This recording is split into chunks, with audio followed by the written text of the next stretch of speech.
ஸ்ரீமதே ராமானுஜாய நமக. ஆண்டாள் திருவடிகளே சரணம். நமஸ்காரம். 25வது பாசுரத்தை முதல்ல அனுசந்தானம் பண்ணுவோம். ஒருத்தி மகனாய் பிறந்து ஓர் இரவில் ஒருத்தி மகனாய் ஒளித்து வளர தரிக்கிலானாகி தான் தீங்கு நினைத்த கருத்தை பிழைப்பித்து கஞ்சன் வயிற்றில் நெருப்பென்ன நின்ன நெடுமாலே உன்னை அறுத்தித்து வந்தோம் பறை தருதி ஆகில் திருத்தக்க செல்வமும் சேவகமும் யாம் பாடி வருத்தமும் தீர்ந்து மகிழ்ந்தேலோரெம்பாவாய். உன்னை அறுத்தித்து வந்தோம்னா ஆண்டாள் எங்க எல்லாருக்கும் ஒரே மாதிரி ரூபத்தோட ஒன்னை எங்களுக்கு தரணும். எங்களை விட்டு நீங்காத செல்வமா ஒன்னை எங்களுக்கு தந்தா எங்கள் வருத்தம் தீரும், மகிழ்வோம்னு இந்த பாசுரத்தோட கடைசி வரிகளான பறை தருதி ஆகில் திருத்தக்க செல்வமும் சேவகமும் யாம் பாடி வருத்தமும் தீர்ந்து மகிழ்வோம் அப்படின்னு முடிக்கிறார். பறை தருதி ஆகில்ங்கிறாளே, பறைன்னா என்ன அர்த்தம்னா மியூசிக்கல் இன்ஸ்ட்ருமெண்ட்னு ஒரு அர்த்தம் பறைனாக்க. இன்னொரு அர்த்தம் வைகுண்டத்தை சென்று அடைவது. மூன்றாவது அர்த்தம் இந்த வைகுண்டத்திற்கு போன பின் பகவானுக்கே கைங்கரியம் செய்வது. அதனால ஆண்டாள் சொல்றா, கைங்கரியத்தை கேட்டு வந்திருக்கோம், வேறு பிரயோஜனத்தை நாங்கள் எதிர்பார்க்கல. உன்னோட திருவடியில நித்திய கைங்கரியம்ங்கிற பறையை நீ கொடுத்தாக்க திருத்தக்க செல்வமும் சேவகமும் யாம் பாடி வருத்தமும் தீர்ந்து மகிழ்ந்து. திருத்தக்க செல்வம்னா லக்ஷ்மிக்கு உகக்கும்படியான உயர்ந்த கைங்கரியத்தை செஞ்சு வருத்தம் நீங்கி உயர்ந்த ஆனந்தத்தை அனுபவிப்போம் அப்படிங்கிறார். திருத்தக்க செல்வம்னா 3-4 விதமா அர்த்தம் சொல்வார். முதல் அர்த்தம் திரு அப்படின்னா மகாலட்சுமி தாயார், தக்க அப்படின்னா மகாலட்சுமி விரும்பத்தக்க செல்வம்னு அர்த்தம். பெருமாள் கிட்ட மகாலட்சுமி விரும்பும் செல்வம் எது அப்படின்னா ஆஸ்ரித ரக்ஷணம். பகவான் அடியார்களை ரட்சிக்கிறானே, அதைத்தான் அவன் கிட்ட உள்ள செல்வமாக மகாலட்சுமி நினைக்கிறாளாம். இதை சரணாகதி தீபிகால சுவாமி வேதாந்த தேசிகன் ஒரு ஸ்லோகத்தில் சொல்ற,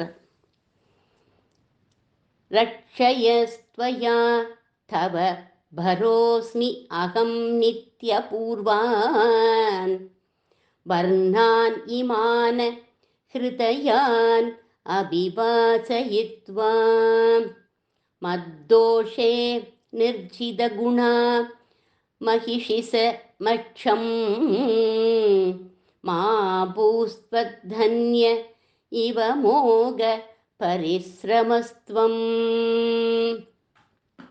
இந்த ஸ்லோகத்தில் தேசிகன் பகவானை பார்த்து சொல்கிறார். எந்த பகவானை? காஞ்சிபுரத்தில் இருக்கிற தீபப்பிரகாசர் பெருமாளை பார்த்து சொல்கிறார், ஒழுங்கா எனக்கு நீங்கள் அனுகிரகம் பண்ணுங்கோ அப்படின்னு. பெருமாள் சொல்கிற, இது ஏதோ மிரட்டுற துணியான்னா நீ என்கிட்ட கேட்குற அப்படின்னார். ஆமாம், கொஞ்சம் அதிரடியாகத்தான் நான் கேட்குறேன் உங்ககிட்ட. நீர் மட்டும் அனுகிரகம் பண்ணலை அப்படின்னா உன் பக்கத்தில் இருக்காளே மரகதவல்லி தாயார், அவள் உன்னை விரும்பவே மாட்டா அப்படின்னார். ஏன்னா நீ அனுகிரகம் பண்ணாதான் பிராட்டி உன்னை விரும்புவா, இல்லைன்னா அவள் உன்னை விரும்ப மாட்டா அப்படின்னு இந்த ஸ்லோகத்தை அமைச்சிருக்க. அப்போ நம்ம பகவான் காப்பாற்றுகிறான்கிற ஆசிரித ரக்ஷணம்தான் பிராட்டி விரும்பும் தக்க செல்வம் அப்படின்னு முதல் அர்த்தம். இரண்டாவது அர்த்தம் பெரியவாச்சான் பிள்ளை சொல்ற, மகாலட்சுமி சம்பந்தத்தால் பெருமாள் பெற்ற செல்வமா. பகவான் மகாலட்சுமிக்கு கணவனா இருக்கானே, அதுவே அவன் பெற்ற செல்வம் அப்படிங்கிறார்கள். என்ன செல்வத்தை பெருமாள் பெற்றார்னா, இவரை இன்னைக்கு பரமாத்மா, பரபிரம்மம், பரமேஸ்வரன் எல்லாரும் சொல்றோமே, அதுவே பிராட்டியினுடைய தொடர்பால் வந்ததாம். பிராட்டி சம்பந்தம் இல்லை அப்படின்னா இவனை பரம்பொருள்னே சொல்ல முடியாது. இதை யார் தெரியுமா சொல்றா? பராசர பட்டர் ஸ்ரீகுண ரத்ன கோஷம் அப்படின்னு ஸ்ரீகுண ரத்ன கோஷம்னு ஒரு ஸ்லோகம் பண்ணியிருக்கார். அதில் சொல்கிறார், அந்த ஸ்லோகத்தை பாருங்க. அபாங்கா பூயாம்சோ யதுபரி பரம் பிரம்ம ததபூ அமீயத்ர த்வித்ராஸ்ச சதமகாதிஸ்த அதராத் அத ஸ்ரீராம்நாயஸ்து உபயம் சம்த்வாம் பிரணிஜகோ பிரசஸ்திஸ் சாராஜ்ஞோ யத புரிகோச கதனம். இந்த ஸ்லோகத்தில் அவர் சொல்கிறார், மகாலட்சுமி தாயாருடைய கடாட்சம், அதாவது அவளுடைய அருள் பார்வை, இந்த கடாட்சங்கிறது அவளுடைய அருள் பார்வை கோடியில் ஒரு பங்கு ஒருத்தர் மேலே பட்டுடுத்து அப்படின்னா அவள் நல்ல பதவியை வாழ்க்கை கிடச்சிடுமா. வட்ட செயலாளர், மாவட்ட செயலாளர், இப்படிலாம் ஒரு பதவி கிடச்சிடும். இன்னொருத்தர் பேரில் லட்சத்தில் ஒரு பங்கு பட்டுடுத்து அப்படின்னா அவள் எம்எல்ஏவாவோ எம்பியாவோ ஆயிடுவா. இன்னொருத்தர் மேலே கொஞ்சம் அதிகமாக கடாட்சம் பட்டுதுன்னா அவள் சீஃப் மினிஸ்டர், பிரைம் மினிஸ்டர் இப்படிலாம் ஆயிடுவா. இன்னும் கொஞ்சம் அதிகமாக பட்டுதுன்னா அவள் தான் இந்திரன், அவன் தான் இந்திரனாக ஆயிடுவானாம். இன்னும் கொஞ்சம் அதிகமாக பட்டா யார் அப்படின்னா பிரம்மா ஆயிடுவாராம். ஒருத்தனை மொத்தமாக கண் திறந்து மகாலட்சுமி கடாச்சிட்டான்னா அவன்தான் யார்? நாராயணன், அவன்தான் பிரம்மம் அப்படின்னு சொல்லி உட்காந்துடுவானாம். அப்போது மகாலட்சுமி யாரை முழுமையாக கடாட்சிக்கிறாளோ அந்த திருவால் தான் இவனுக்கு செல்வம்னு பட்டர் சாதிக்கிறார் இந்த ஸ்லோகத்தில். எங்கள் பிராட்டி உன்னை நன்னா கடாட்சிச்சாதான் நீ இப்படி பரபிரம்மம்னு இருப்ப. அப்போ லக்ஷ்மியின் தொடர்பால் செல்வம் உனக்கு வந்தது, இதை நீ நன்னா ஞாபகம் வச்சுக்கோ கண்ணா அப்படிங்கிறா ஆண்டாள். எங்களுக்கு அனுகிரகம் பண்ண மாட்டேன்னு சொல்லி பக்கத்தில் இருக்கிற நப்பிண்ணை கோச்சுண்டு போயிட போறா, அவளை நீ இழக்கணுமா அப்படின்னு கேட்குறா. அதனால ஒழுங்கு மரியாதையா எங்களுக்கு நீ அனுகிரகம் பண்ணிடு அப்படின்னு சொல்றா. இது இரண்டாவது அர்த்தம், திருத்தக்க செல்வம். மூன்றாவது அர்த்தம், பகவானே திருத்தக்க செல்வம். ஏன்னா தக்க அப்படின்னா நிகரான அப்படின்னு அர்த்தம். மகாலட்சுமிக்கு நிகரான செல்வம், மகாலட்சுமி விரும்பும் செல்வம் யார் அப்படின்னா பெருமாளைத்தான் மகாலட்சுமியே விரும்புகிறார். அதனால்தான் ஆழ்வார் கூட பாடுறார், திருவுக்கும் திருவாகிய செல்வா அப்படின்னு பாடுறார். ஸ்ரீயஸ் ஸ்ரீஹி அப்படிங்கிறார் பராசர பட்டர் கூட. ஸ்ரீன்னு எந்த மகாலட்சுமியை நம்ம சொல்கிறோமோ அந்த மகாலட்சுமியே உகக்கும் செல்வம் யார் அப்படின்னா பெருமாள் தான், ஒன்னைத்தான் அவள் உகக்கிறாள். அப்போ திருத்தக்க செல்வம்ங்கிறது பகவானையே சொல்கிறது அப்படின்னு மூன்றாவது அர்த்தம். நான்காவது அர்த்தம், இங்கே திரு என்பது செல்வச் சிறுமிகளான கோபிகைகள், அவளை சொல்கிறதாகவும் சொல்லலாம். இது ஒரு அர்த்தம். இந்த செல்வச் சிறுமிகளான கோபிகைகளுக்கு தக்க செல்வம் யாரு அப்படின்னா யசோதை இளஞ்சிங்கமான கிருஷ்ணன் தான். அப்போ கோபிகைகளுக்கு தக்க கணவனான நீ திருத்தக்க செல்வம், அப்பேற்பட்ட திருத்தக்க செல்வமான ஒன்னை நாங்கள் பாடுவோம்.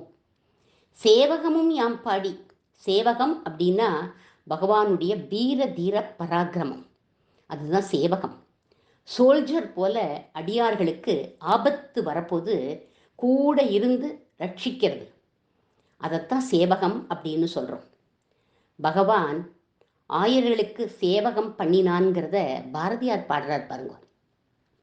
பண்பிலே தெய்வமாய் பார்வையிலே சேவகனாய் எங்கிருந்தோ வந்தான் இடைச்சாதி நான் என்பான், இங்கிவனை யாம் பெறவே என்ன தவம் செய்துவிட்டேன் அப்படின்னு அவர் பாடுறார். வருத்தமும் தீர்ந்து மகிழ்ந்து கடைசியாக சொல்கிற அந்த சேவகத்தை நாங்கள் பாடுவோம், திருத்தாயாரையும் நாங்கள் பாடுவோம். அப்போ எங்களுக்கு வருத்தமும் தீர்ந்து மகிழ்ந்து, சேவகத்தை பாட பாட எங்களோட வருத்தமெல்லாம் தீர்ந்துடும், திருத்தக்க செல்வமான உன்னை அனுபவித்து நாங்கள் மகிழ்ச்சி அடைவோம் அப்படின்னு முடிக்கிறா இந்த பாசுரத்தை. வருத்தம் தீரும் மகிழ்வோம்னு சொல்லிட்டா ஆண்டாள். ஆனால் கிருஷ்ணனுக்கு வருத்தம் தீரலையாம். ஏன் அப்படின்னா துரியோதனாதிகள்லாம் என்னை மாயாவி மாயாவின்னு சொல்கிறாளே, என்னை அவள்லாம் புரிஞ்சுக்கலையே, இந்த கோபிகைகள்லாம் எப்படி என்னை புரிஞ்சுட்டு இருக்கா அப்படிங்கிற வருத்தமா அவனுக்கு. ஒவ்வொரு ஜீவாத்மாவும் பகவானை போய் அடையணும், சேதனனை பெறணும்னு பகவான் துடிக்கிறான் அப்படின்னு சொல்லலாம். இந்த பாசுரத்தை சொன்னாலே இதுவே அவளுக்கு கடைசி பிறவின்னு பகவத்கீதையில் கண்ணனுடைய வாக்கு. ஜன்ம கர்மச்ச மே திவ்யம் ஏவம் யோ வேத்தி தத்வதः த்யக்த்வா தேகம் புனர்ஜன்ம ந ஏதிமாம் அதிசோர்ஜன. என்னுடைய பிறப்பையும் வளர்ப்பும் தெய்வீகமானது, மறுபடியும் பிறவியே எடுப்பதில்லை. அதனால புனர்ஜன்மமே அவளுக்கு கிடையாது. அதனால வருத்தமும் தீர்ந்து மகிழலாம் அப்படிங்கிறான் கண்ணன் இந்த கீதை ஸ்லோகத்தில். அடுத்த வாரம் ராமாயண பரமா இந்த பாசுரத்தை நாம் அனுபவிக்கலாம். ஆண்டாள் திருவடிகளே சரணம்.